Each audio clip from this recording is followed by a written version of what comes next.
I've been working on turning what is usually a single stage semi scale model rocket into a two-stage one. Here I'm flying it down the street in order to figure out how much nose weight we need in order to make it stable.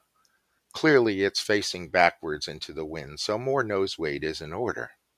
But to this end, I couldn't help but think, could I make sorbitol reloads that would do the job? Let's see. I had been working on some motors with conical cores to attempt to get higher takeoff thrust. Unfortunately, they were popping the propellant out the front end. To that end, I decided I would epoxy around the rim of the front of these motors I was going to try to use for a two-stage configuration. Have to make sure these engines come up to pressure quick. To that end, I'll be using the super fast fuse. Just a short piece is used to pressurize the motor. The rest is slow fuse. Here we secure the booster and the upper stage motors together with a short piece of the C-link fast fuse and some slow fuse between them.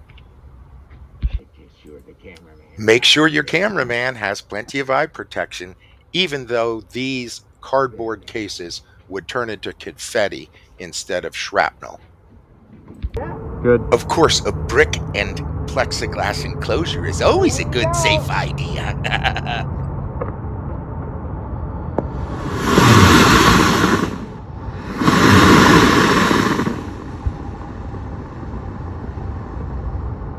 And did you see that E12 producer?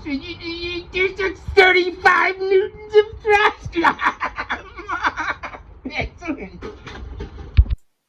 Remember, keep the noodles fresh and the neurons firing. Like, subscribe, all those things. And enjoy, folks.